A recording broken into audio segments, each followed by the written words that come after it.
Outro SMS, que foi a Mari, de São Paulo. Padre Fábio, eu sinto um vazio muito grande dentro de mim e nem sei porquê. O que fazer nessa hora? Bem, esse conceito de vazio é muito amplo, né? O que pode ser um vazio? Se é vazio é porque não é nada, né? Está vazio porque não tem nada. Então, está faltando preencher. A gente tem que preencher o vazio. Muitas vezes existem alguns tempos da nossa vida em que o vazio acentua. A velhice pode ser um lugar, uma época para isso acontecer. Então, de repente, a pessoa ficou aposentada, ela deixou de trabalhar, ficou aquele vazio. O que ela faz com isso agora? Ou ela vai se ocupar de coisas que ao longo da juventude ela não pôde fazer, ou ela vai ficar ali naquela ociosidade. Então, de repente, o que é bom para evitar esse vazio? Preencher com coisas boas. Uma boa leitura, uma boa influência. Sempre digo isso, minha gente, nós temos que tomar um cuidado muito grande com aquilo que ocupa a nossa cabeça e o nosso coração. Porque nós somos frutos de tudo isso. As coisas que nós estamos alimentando hoje através da nossa leitura, do programa da tarde que a gente assiste, da música que a gente escuta, tudo isso preenche ou não os nossos vazios. Quando é que a gente tem a sensação de que o vazio foi preenchido? Quando nós nos identificamos de maneira positiva com o que a gente está vendo. Então, de repente, eu assisti a uma reportagem, a uma entrevista muito interessante. Eu não vi nem o tempo passar. Pronto. Eu preenchi o vazio daquela hora que eu iria passar em angústia. Eu passei na boa companhia de uma reflexão boa. Uma boa reflexão. Então, de repente, se eu não ocupei a minha cabeça com coisas boas, aquilo acentuou ainda mais o meu vazio. Se eu fui ver um programa de violência, de coisas ruins, eu acentuei ainda mais o meu vazio. Por quê? Aquilo que eu quis, que eu escolhi, não foi uma matéria boa para preencher o vazio. Então, muitas vezes, somos nós que vamos cavando esse vazio. É igual a droga.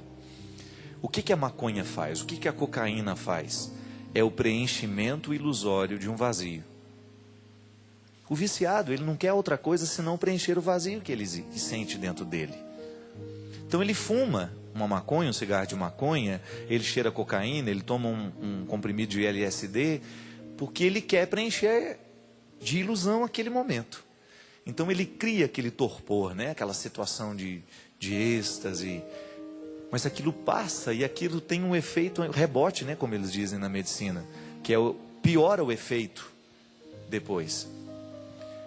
Ameniza por um tempo, mas depois volta pior ainda. Por isso que o vício, ele é um círculo de alta destruição, porque quanto mais a pessoa usa, mais ela quer usar.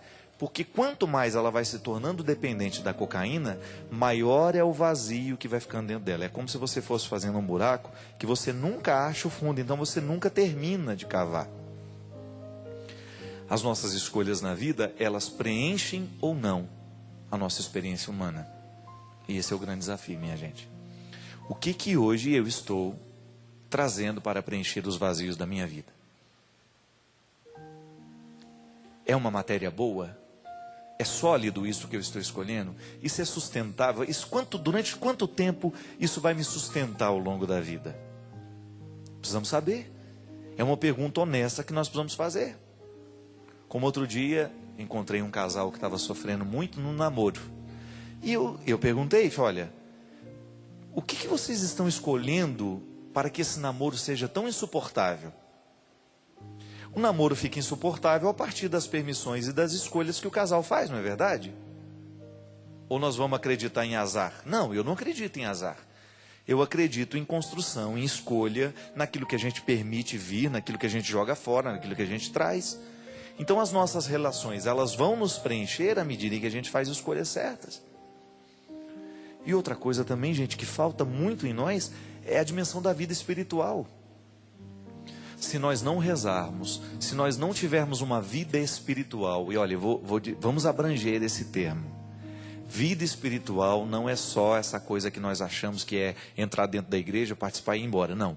Vida espiritual é um conjunto de escolhas que nós vamos fazendo a partir da religião que nós professamos. Então, nós aqui que somos católicos, você que é evangélico, você que é budista, você que é espírita, não sei qual é a sua religião. Mas o que eu sei é que você tem uma espiritualidade que lhe acompanha. O contexto dessa espiritualidade é que nos preenche ou não. É por isso que existem tantas pessoas que estão insatisfeitas com a sua religião. A religião não virou espiritualidade. Ela é apenas o cumprimento de um rito, de uma obrigação. Eu vou lá, participo da missa, mas a missa não virou espiritualidade em mim. Então, o vazio, a religião pode preencher o vazio humano, desde que ela se transforme em espiritualidade. Que é viver justamente as dimensões da vida do Espírito. São Paulo falava de maneira tão bonita isso, né? Ele fazia uma distinção que é até perigosa. As coisas da carne e as coisas do Espírito. Nós sabemos muito bem o que é isso. Mas sabemos na teoria. Mas muitas vezes na prática nós não sabemos viver porque a gente se perde. As coisas do Espírito são aquelas que nos enobrecem, que nos jogam para cima. São as palavras boas que nós lemos através das leituras que nós fazemos, através de uma palavra de Deus, do Evangelho, através de um salmo, através de um canto de liturgia, através de uma música de mensagem. Nós elevamos o nosso espírito toda vez que uma palavra bendita toma conta de nós. Essas são as coisas do Espírito. E a religião trabalha o tempo todo propondo coisas do Espírito. As coisas do Espírito, elas moldam o nosso caráter. Por isso que nós precisamos associar diretamente o princípio religioso que me rege e as minhas escolhas. Qual é o meu caráter? A minha capacidade de ser eu mesmo, de ser verdadeiro, de ter uma postura séria. É o que a igreja nos propõe, né? A igreja nos propõe mandamentos, a igreja nos propõe regras, mas não é para nos aprisionar. É para nos dar suportes para que nós possamos ter uma vida espiritual. Porque se não tivessem regras, nós não saberíamos nos amparar. Nós cairíamos. Todo o aparato eclesiástico, de liturgia, de ritos, está a serviço da vida espiritual. É bonito a gente, por exemplo, pegar um livro de Teresa d'Ávila. Como é que geralmente eles dão os títulos, né? Escritos Espirituais de Teresa d'Ávila. Ela está falando justamente ali. Naquele livro, ela escreve sobre as lutas que ela tem de sair deste mundo da carne para alcançar as coisas do Espírito. E Teresa d'Ávila é uma especialista em mostrar isso com muita poesia, com muita realidade. Se você não teve a oportunidade, leia os escritos de Teresa d'Ávila. Você vai ficar fascinado, porque essa mulher ela é muito humana. E ela não pratica uma religião etérea, dessas que não se mistura na realidade, não. Diz que tem uma cena, eu não sei se isso é verdade, né? Eu não sei onde que está escrito também, né? Aí diz que ela estava, sei lá, eu acho que ela estava no banheiro, né? Fazendo as necessidades dela. E nisso, dizem que o diabo, né? Soprou um espírito, uma palavra maligna na cabeça dela. Teresa, uma mulher tão pura como você, fazendo uma coisa suja dessa, né? Aí disse que ela virou assim: pois é, meu querido, e tudo isso que eu estou fazendo eu ofereço a você. Se é verdade ou não, está lá na história dela, né? Não é interessantíssimo isso? A pessoa conseguir rezar na hora que vai fazer as necessidades. Isso é rezar a vida, né? O Padre Léo era um especialista nisso, né? Em rezar a vida. E o Léo falava muito dessa religião que preenche o vazio do coração. Preencher o vazio do coração através de uma religião tem que ser uma religião como essa, de Teresa d'Ávila, de Padre Léo, de Monsenhor Jonas Abib, que faz da realidade concreta o lugar da oração. É igual aquela mulher que chega, né? Antes de sair de casa, ela bate no marido, no papagaio, nos meninos, no balai de manga, e fala: eu preciso ir para a missa, e bate em todo mundo. Pelo amor de Deus, a missa tem que começar antes, né? É não bater em ninguém para ir. Que às vezes a pessoa, para ela ter uma prática religiosa, ela fica agressiva. Ou quando ela volta da missa, ela volta batendo em todo mundo, porque ninguém foi na missa com ela. Bando de safados, vocês estão todos no inferno. Aí a missa não virou espiritualidade, né? Ela tem que chegar feliz. Não, gente, a missa foi tão boa, eu estou tão em paz, né? Não, agora já volta com aquela cara brava para a gente perceber que ela não gostou da gente não ter ido. Não virou espiritualidade, não preencheu o vazio. Quando nós fazemos dessa nossa experiência, é uma experiência saudável de religião, é isso, né? Aquilo que eu pratico do ponto de vista ritual, a minha oração do texto, a minha oração, a minha devoção, enfim, qual seja a sua prática religiosa e qual o que faz parte do rito que você celebra, você tem que extrair deste rito a sugestão que este rito faz para uma vida prática.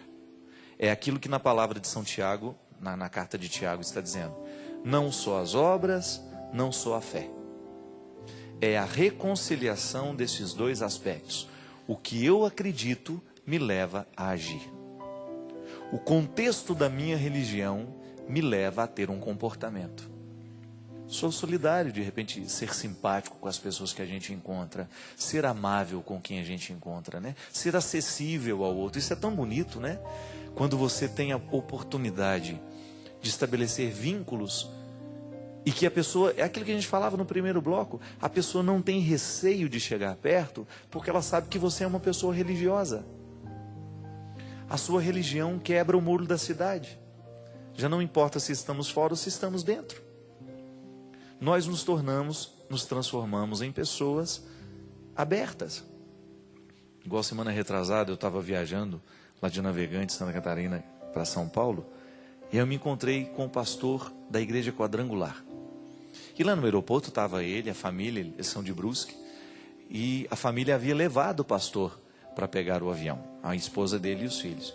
E eu vi que a mulher ficou chorando assim de longe, me olhando, né? Pensei, né? E eu vi que ela estava emocionada. E aí eu olhei para ela e percebi que ela estava emocionada por alguma razão de ter me encontrado ali. Aí a gente se aproximou e o pastor disse assim: padre, não repara não, minha esposa está muito emocionada porque ela gosta muito do senhor. Eu não gostava não. Comecei a assistir o programa por causa dela. Aliás, ele falou, me pediu perdão, que ele tinha implicância de mim. Não tem nada que perdoar, né? Isso é natural, o processo natural. Você é um pastor, a sua mulher fica assistindo o programa de padre, então é natural que você tenha ficado chateado, né? Se eu fosse pastor, minha mulher estivesse assistindo o programa de padre, eu acho que eu também não ia gostar. Mas o bonito, sabe o que foi? É o espírito cristão que prevaleceu naquela conversa, né? Aí tiramos uma foto e ele viajou sozinho, e depois a gente foi conversando. A família voltou para casa, para Brusque, e a gente seguiu para São Paulo. E o pastor falava justamente disso, né? Do quanto que é importante nós fazermos das nossas diferenças um ponto de encontro. Ao invés de nós criarmos distância porque nós somos diferentes, a gente se aproxima porque a gente colhe da riqueza do outro. Eu não preciso mudar de religião. A esposa dele não ficou católica, mas ela ficou ainda mais crente. Porque a palavra que nós anunciamos aqui é a palavra de Jesus e os desdobramentos práticos desta palavra. Não há que criar dificuldade porque nós somos diferentes. E aí eu achei bonito porque eu acho que isso é a concretização daquela profecia, né, do profeta Isaías. Um dia, lobo e cordeiro comerão no mesmo prato. Quando você descobre que estas diferenças religiosas vão caindo com o tempo, justamente por causa da urgência da misericórdia, gente. Eu acho que quando nós temos assim um mundo cada vez mais difícil como nós estamos tendo, cada vez marcado pela violência, cresce dentro de nós essa urgência de sermos bons. Engraçado isso. Aí cresce a urgência da gente abrir a janela e conhecer o vizinho, para a gente ter um pouco mais de segurança de quem está do nosso lado, para a gente não ficar tão inimigo assim. Até esta aproximação das pessoas que não gostam de nós, vamos diminuir as inimizades do mundo, né? E às vezes as pessoas são inimigas por questões de ignorância, não conhece o outro, não sabe quem é o outro, porque esbarra no preconceito, esbarra na preguiça, né? E aí o vazio cresce. A sensação de estarmos na solidão, a sensação de não termos atingido, de não termos conseguido, é tão triste. E Maria, essa coisa que nós podemos identificar como um preenchimento, não tem outro nome, minha filha, é fraternidade, é companheirismo. Nós vamos nos sentindo cada vez mais solitários à medida em que esse vazio vai crescer, à medida em que nós fechamos a janela da nossa casa e dizer, olha, não tenho interesse de conhecer o meu vizinho. É tão triste isso, né? Eu me lembro, né, quando eu estava precisando arrumar um lugar para eu morar, quando eu fui sair do convento, eu escutava muito isso. Lá é muito bom porque vizinho, ninguém nem conhece o outro. Isso virou valor. Lembra que no passado era diferente? A gente queria morar onde todo mundo se conhecia. Eu me lembro quando era pequeno, lá em Formiga, lá na rua Marciano Monte Serra, onde eu cresci, número 450, a nossa casa. 50 primeiro e depois 60 nova, dona Ana. A senhora está mal informada? Esclerosada já não, né? Lapsos de memória. Eu nasci numa casa que tinha o número de 450. Depois vocês escoaram umas latas de terra, melhorou a situação, areia. Fizemos uma casinha melhor, que era 460. Mas eu me recordo que naquele ambiente lá da rua Marciano Monte Serra, todo mundo conhecia todo mundo, gente. A dor de um era a dor de todo mundo. Eu me lembro quando os vizinhos apanhavam do pai, todo mundo chorava junto, todo mundo saía para gritar na rua. Coisa de pobre. Pobre adora chorar junto, é uma coisa bonita de ver. Aquela solidariedade, né? Todo mundo sai para a rua e vai. Não tem nada mais bonito de uma vizinhança solidária. Quantas vezes eu escutava: ó, como é que fica, minha mãe? Você me presta umas 2 colheres de café, minha filha? Né? Ou eu empresto, só se você me emprestar a minha açúcar, porque a minha acabou hoje, eu não tive tempo de ir lá no Coló comprar. Coló era o homem da mercearia. E aquele cotidiano feliz de pessoas que se conheciam, né? Era tão bonito você ver a solidariedade acontecendo, né? Atravessa a rua, pega uma colher de margarina. Atravessa a rua, pega um copo de óleo para fazer uma empadinha, que vai chegar uma visita no fim da tarde. Aquelas empadinhas que não tem recheio, né? Passa um molhinho de massa, fica por isso mesmo. E era tão bom a gente experimentar isso, porque nós não queríamos distâncias, nós queríamos proximidade. Hoje é diferente. Hoje a gente se orgulha de entrar dentro do prédio da gente, entrar dentro do condomínio e não saber nem quem mora do lado. E às vezes nós somos um bando de solidário, que não vê a hora de alguém bater na porta, né, de chegar, de convidar para alguma coisa, né? Eu achava bonitinha a minha mãe nesse tempo que ela morou lá no colégio, né, lá num prédiozinho, que a gente comprou um apartamento para ela ter sossego e para nos dar sossego também, para ela poder assistir a Rede Vida o dia inteiro, a Canção Nova o dia inteiro, que ninguém aguentava mais. Eu me lembro que a Denise, né, que é uma grande amiga, Denise, você que é a dona do restaurante Hora do Almoço, ela vivia essa realidade com a minha mãe o tempo todo. A minha mãe morava embaixo, ela em cima. E eu, quantas vezes, minha gente, eu ia dormir tranquilo, porque eu sabia que minha mãe tinha a Denise em cima da casa dela. Ela não estava num condomínio de pessoas indiferentes. Ela tinha uma pessoa que falava, por isso que ela ficou gorda durante um tempo, porque ela subia todos os dias para comer uma sopa de macarrão. Vê se 10 horas da noite é horário de tomar sopa de macarrão. Era a solidariedade, né, do carboidrato, né? E aí eu falo: mãe, mas por que a senhora come? Aí eu fico sem graça de falar não. Fico sem graça de falar não, estou sabendo.